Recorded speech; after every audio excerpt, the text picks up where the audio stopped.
Selamat pagi dan salam sejahtera bagi kita semua. Perkenalkan, nama saya Natasha Immanulia Dwi Anggiani Utomo dan rekan saya Isabella Susanti. Pada kesempatan kali ini, kami akan mempresentasikan tentang tahap bermain bagi anak usia dini. Dan ada beberapa poin yang akan kita bahas di sini. Yang pertama yaitu karakteristik bermain bagi anak usia dini. Lalu yang kedua, tahap-tahap pengembangan bermain bagi anak usia dini menurut para ahli.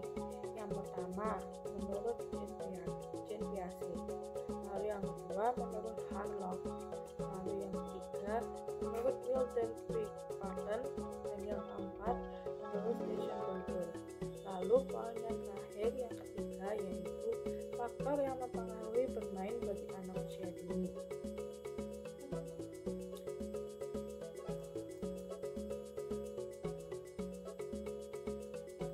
Bermain adalah kegiatan yang menyenangkan dan dapat menjadi alat pembelajaran untuk anak-anak yang juga merupakan proses yang terjadi secara terus-menerus dalam hidup dan memiliki keuntungan untuk merangsang perkembangan anak pada umumnya, membantu anak-anak untuk bersosialisasi dengan teman-temannya, dan mempertimbangkan bahwa permainan ini adalah salah satu rangsangan yang sesuai sehingga anak-anak dapat merangsang kekuatan pikiran untuk mengembangkan 6 aspek perkembangan anak. Nah, 6 aspek perkembangan anak ini terdiri dari apa aja? Yaitu kognitif, sosial emosi, bahasa, fisik motorik, nilai, agama, moral, dan seni. Sekarang kita ke pembahasannya. Karakteristik bermain anak usia dini. Karakteristik bermain anak usia dini dibedakan menjadi 2 macam, yaitu karakteristik bermain dan karakteristik bermain anak. Saya akan menjelaskan yang pertama, yaitu karakteristik bermain. Dengan mengenali karakteristik bermain anak, kita akan lebih peka dan lebih tanggap lagi menilai tentang kegiatan bermain yang diprogramkan dalam satuan kegiatan harian atau SKH sesuai dengan ciri-ciri bermain anak sehingga dapat membuat penilaian bermain terhadap anak yang valid, adil, dan dapat mengukur kompetensi anak secara individual. Dalam hal ini terdapat 7 ciri yang dapat dijadikan acuan untuk menentukan apakah sesuatu itu bermain atau bukan, yakni yang pertama, bermain dilakukan secara volunteer, yaitu bermain yang dilakukan secara sukarela tanpa paksaan atau tekanan dari orang lain. Lalu yang kedua, bermain secara spontan, jadi bermain itu kapanpun dan anak itu mau, gitu ya kan. Lalu yang ketiga, bermain didorong oleh motivasi intristik, maksudnya yang mendorong anak untuk melakukan kegiatan bermain tersebut adalah kegiatannya itu sendiri, bukan faktor-faktor luar yang bersifat ekstrinsi, misalnya didorong oleh orang tua untuk mendapatkan hadiah dan lain-lainnya. Lalu selanjutnya, bermain itu pada dasarnya menyenangkan, maksudnya bermain itu bisa memberikan perasaan-perasaan positif bagi anak-anak. Artinya, semakin aktivitas itu menyenangkan, maka hal tersebut semakin merupakan bermain, maksud dari bermain. Selanjutnya yaitu bermain bersifat aktif. Nah, bermain ini memerlukan keterlibatan aktif dari anak-anaknya. Dan selanjutnya yang terakhir yaitu bermain bersifat fleksibel. Dengan ciri ini berarti anak yang bermain memiliki kebebasan untuk memilih jenis Dengan 7 karakteristik di atas yang saya jelaskan tadi, secara sederhana, bermain dapat didefinisikan sebagai suatu kegiatan yang dilakukan secara volunteer, spontan, terfokus pada proses, didorong oleh motivasi intrinsik, menyenangkan, aktif, dan fleksibel. Selanjutnya, saya akan menjelaskan tentang karakteristik bermain anak. Yang pertama, yaitu bermain adalah sukarela. Karena didorong oleh motivasi dari dalam diri seseorang, sehingga akan dilakukan oleh anak apabila hal itu betul-betul memuaskan dirinya. Jadi, bukan karena iming-iming mendapatkan hadiah atau karena diperintah oleh orang lain atau orang tua. Jadi, permainan yang dilakukan anak adalah suatu kepuasan tersendiri karena tidak memenuhi tuntutan atau harapan di luar. Anak-anaklah yang menentukan perannya sendiri dalam bermain. Lalu yang kedua, yaitu bermain adalah pilihan anak.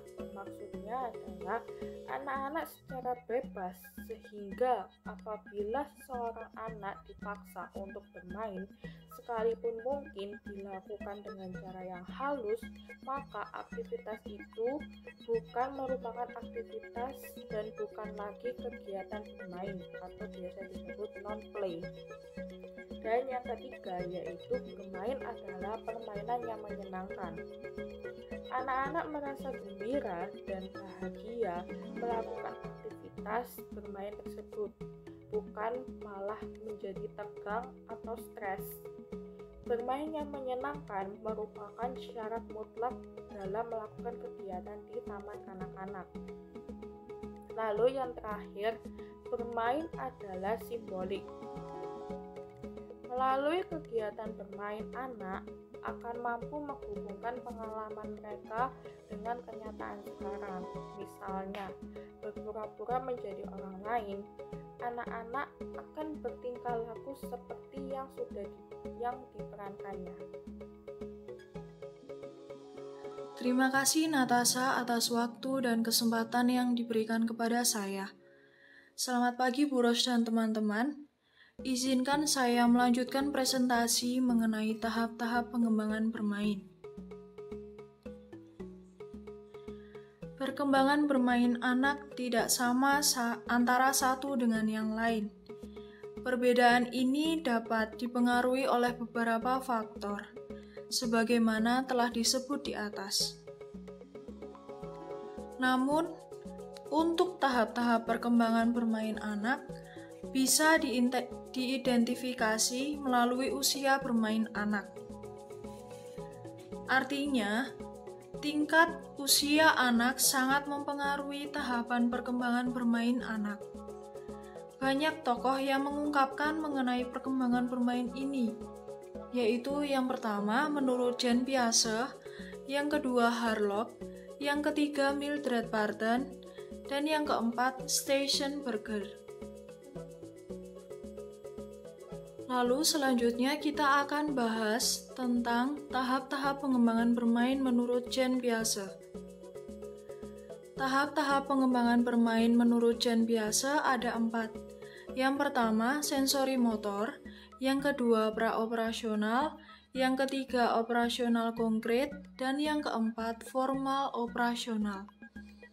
Yang pertama, sensori motor, atau sering disebut juga dengan sensori motor play. Pada tahap ini terjadi pada anak usia 3-6 tahun. Pada tahap ini, bermain anak lebih mengandalkan indera dan gerakan-gerakan tubuhnya. Misalnya, mainan yang berwarna cerah, memiliki banyak bentuk dan tekstur, serta mainan yang tidak mudah tertelan oleh anak. Lalu yang kedua, praoperasional atau sering disebut juga dengan symbolic play. Pada tahap ini terjadi pada anak usia 2-7 tahun. anak sudah mulai bisa bermain khayal dan pura-pura, banyak bertanya dan mencoba hal-hal baru, dan memahami simbol-simbol tertentu. Contohnya, merangsang perkembangan imajinasi anak, seperti menggambar, balok atau Lego, dan puzzle. Lalu yang ketiga, operasional konkret, atau sering disebut juga dengan social play. Tahap ini terjadi pada anak usia 7-11 tahun. Anak bermain sudah menggunakan nalar dan logika yang bersifat objek. Adapun alat permainan yang tepat untuk usia 7-11 tahun yang mampu menstimulasi cara berpikir anak, yaitu contohnya bermain dakon, bermain puzzle, bermain ular tangga, dan bermain monopoli. Lalu yang keempat, formal operasional, atau sering disebut juga dengan game with rules and sport. Terjadi pada tahap anak usia 11 tahun ke atas. Pada tahap ini, anak bermain sudah menggunakan aturan-aturan yang sangat ketat dan lebih mengarah pada game atau pertandingan yang menuntut adanya menang dan kalah. Lalu selanjutnya kita akan bahas tahap pengembangan bermain menurut Harlock. Tahap pengembangan bermain menurut Harlock ada 4. Yang pertama, tahap eksplorasi. Yang kedua, tahap permainan. Yang ketiga, tahap bermain. Yang keempat, tahap melamun. Mari kita bahas tahap pengembangan bermain menurut Harlock yang pertama, yaitu tahap eksplorasi. Tahap eksplorasi menurut Harlock, bayi berusia 3 bulan. Permainan mereka hanya sekedar melihat orang dan benda, serta melakukan usaha untuk menggapai benda yang diacungkan atau berada di dekatnya. Selanjutnya, anak dapat mengendalikan tangan sehingga dapat memungkinkan bagi anak untuk mengambil, memegang, dan mempelajarinya secara saksama. Lalu yang kedua, tahap permainan. Menurut Harlock, bermain dengan menggunakan barang mainan dimulai pada tahun pertama dan mencapai puncaknya pada usia 5 dan 6 tahun. Pada mulanya, anak hanya mengeksplorasi mainannya. Kemudian, pada saat usia 2-3 tahun, mereka membayangkan bahwa permainannya mempunyai sifat hidup, dapat bergerak, berbicara, dan merasakan. Contohnya bermain boneka, bermain peran. Lalu, tahap pengembangan bermain menurut Harlock yang ketiga yaitu tahap bermain. Setelah masuk sekolah, jenis permainan anak sangat beragam. Semula mereka meneruskan bermain dengan barang mainan, terutama bila sendirian. Selain itu, anak tertarik dengan permainan, olahraga, hobi, dan bentuk permainan matang lainnya. Lalu tahap pengembangan bermain menurut Harlock yang keempat, yaitu tahap melamun. Tahap ini terjadi pada saat anak sudah mendekati masa-masa pubertas.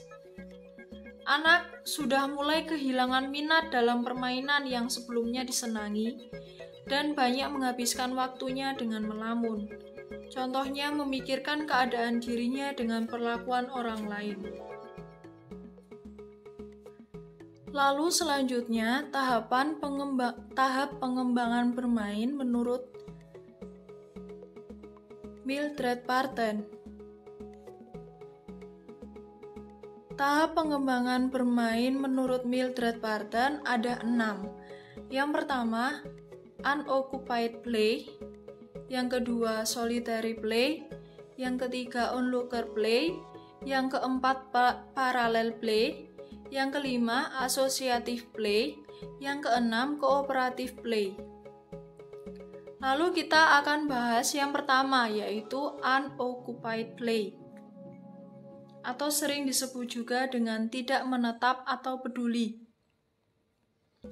Pada tahap ini, anak bermain dengan mengamati kejadian sekitarnya yang menarik perhatian. Jika tidak ada hal yang menarik, maka anak akan menyibukkan diri dengan berbagai hal, seperti memainkan anggota tubuhnya. Bermain di sini hanya melibatkan dan memfokuskan pada sensori motornya. Lalu yang kedua, solitary play, atau sering disebut juga dengan bermain sendiri. Pada mulanya, anak asik bermain sendiri. Sifat egosentrisme yang tinggi menyebabkan bermain sendiri dan tidak peduli apa yang dimainkan teman di sekelilingnya. Misalnya, ia menggunakan balok untuk membuat rumah atau menjadi mobil-mobilan. Lalu yang ketiga, onlooker play, atau sering disebut juga dengan bermain dengan melihat temannya bermain. Pada tahap ini, anak yang tadinya bermain sendiri mulai melihat apa dan bagaimana temannya bermain. Ia sesekali berhenti bermain dan mengamati bagaimana temannya bermain. Sering anak menggunakan waktu yang cukup lama dan asik melihat temannya bermain. Contohnya, anak yang belum kenal dengan anak yang lain di suatu lingkungan baru. Lalu yang keempat, parallel play, atau sering disebut juga dengan bermain secara paralel. Pada tahap ini, anak bermain dengan temannya menggunakan benda yang sejenis, misalnya bermain pasir. Tetapi, tiap anak bermain sendiri-sendiri. Kadang mereka sering melihat, saling menatap, dan saling memberi komentar atau bercakap-cakap. Lalu yang kelima, associative play, atau bermain beramai-ramai. Pada tahap ini, anak mulai bermain bersama atau beramai-ramai. Misalnya, bermain petak umpet, bermain kucing-kucingan, atau bermain dakon. Lalu yang keenam, cooperative play, atau sering disebut juga dengan bermain kooperatif. Pada tahap ini, anak bermain bersama temannya dalam bentuk tim. Mereka menentukan jenis permainan yang akan mereka mainkan, biasanya dalam bentuk game. Mereka juga membicarakan mengenai aturannya, pembagian peran, dan siapa yang akan bermain terlebih dahulu.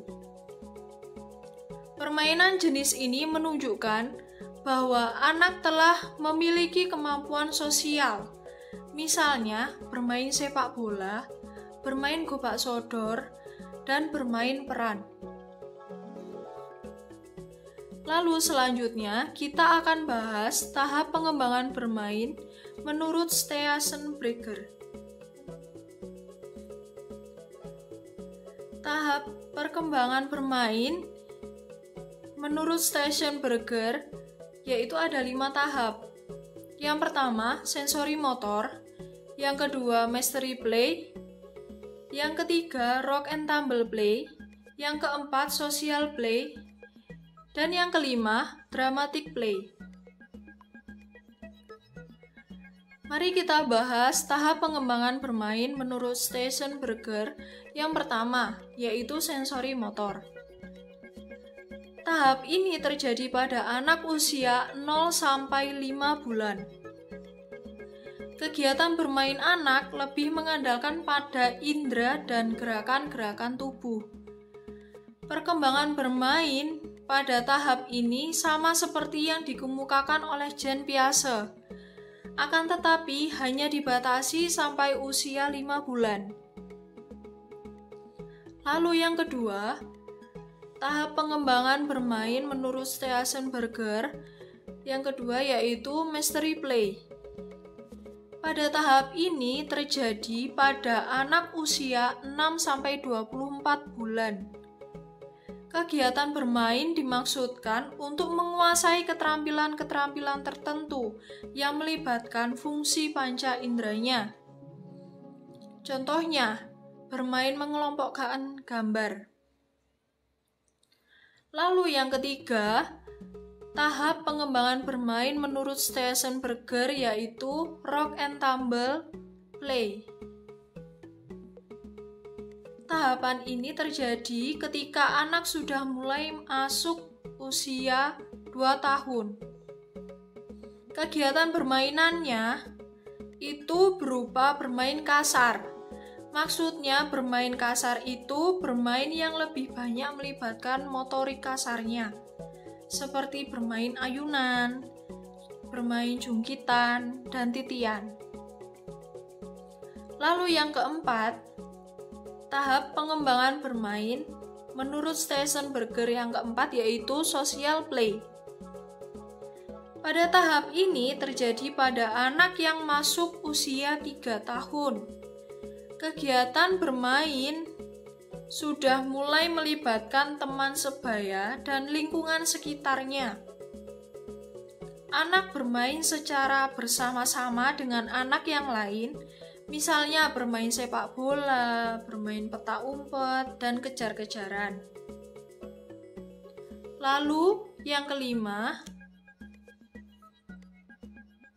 tahap pengembangan bermain menurut Steensenberger yang kelima yaitu dramatic play.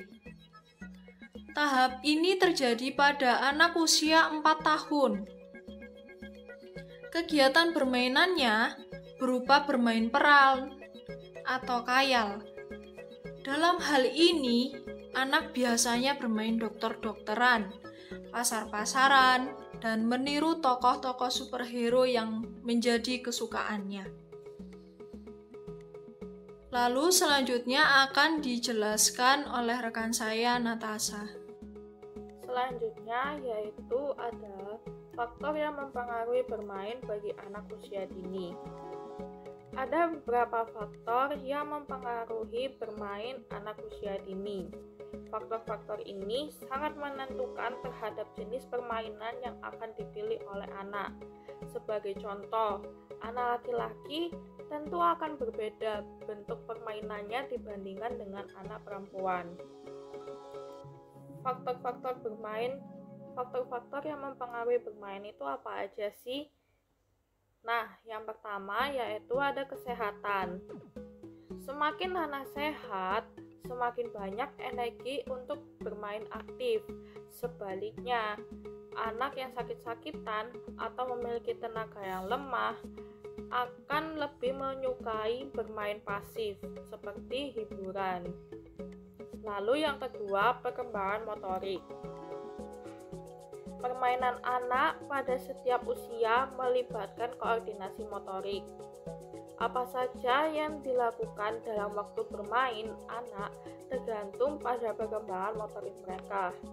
Pengendalian motorik yang baik memungkinkan anak terlibat permainan aktif. Lalu, yang ketiga, inteligensi.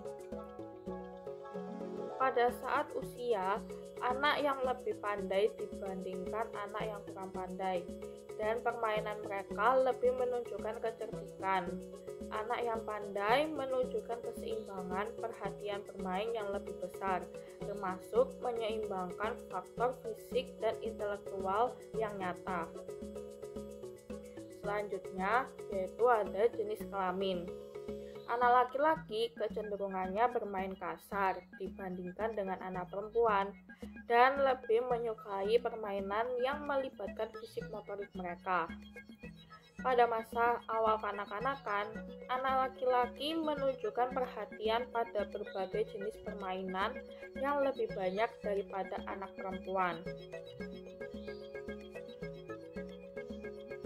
Selanjutnya yaitu ada lingkungan. Anak yang berasal dari pedesaan kurang bermain dibandingkan mereka yang berasal di lingkungan kota. Hal ini dikarenakan kurangnya teman bermain serta kurangnya peralatan dan waktu bebas. Selanjutnya, yaitu ada status sosial ekonomi.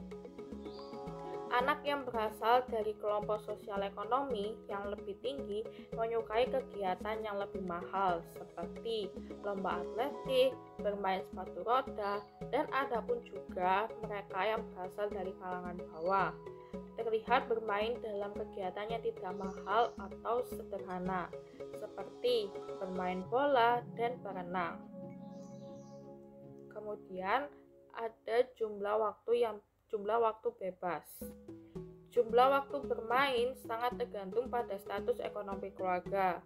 Apabila rumah tangga atau pekerjaan menghabiskan waktu luang mereka, anak terlalu lelah untuk melakukan kegiatan yang membutuhkan tenaga besar. Kemudian, peralatan bermain. Peralatan bermain yang dimiliki anak mempengaruhi permainannya. Misalnya, dominasi boneka dan binatang buatan mendukung permainan pura-pura. Permainan ini yang sifatnya konstruktif. Lalu, kesimpulannya yang didapat dari kelompok kami yaitu bermain merupakan kegiatan yang menyenangkan dan dapat menjadi alat pembelajaran untuk anak-anak yang juga merupakan proses yang terjadi secara terus-menerus dalam kehidupan dan memiliki keuntungan untuk merangsang perkembangan anak pada umumnya, membantu anak-anak untuk bersosialisasi dengan teman-temannya. Karakteristik bermain bagi anak usia dini menurut para ahli, yaitu menurut Mulyadi, karakteristik bermain menyenangkan dan memiliki nilai instrik pada anak, bersifat spontan dan sukarela. Lalu menurut Dr. Tadkiroatum, yaitu dorongan bermain muncul dari anak bukan dari paksaan orang lain, atau anak melakukan kegiatan memang yang mereka inginkan. Lalu, menurut Duckett dan Fleischer, ada beberapa karakteristik bermain bagi anak usia dini, yaitu simbolik, bermakna, aktif, menyenangkan, motivasional, beraturan, dan berepisode. Tahap-tahap pengembangan bermain menurut para ahli. Yang pertama, menurut Jan Piaget. Menurut Jan Piaget, tahapan bermain anak dapat diklasifikasikan menjadi beberapa tahapan, yaitu sensori motor, praoperasional, operasional konkret, dan formal operasional. Lalu tahap-tahap pengembangan bermain menurut para ahli yang kedua, yaitu menurut Harlock. Menurut Harlock, tahapan perkembangan bermain anak dibedakan menjadi 4, yaitu tahap eksplorasi, tahap permainan, tahap bermain, dan tahap melamun. Lalu, tahap-tahap pengembangan bermain menurut Mildred Parton.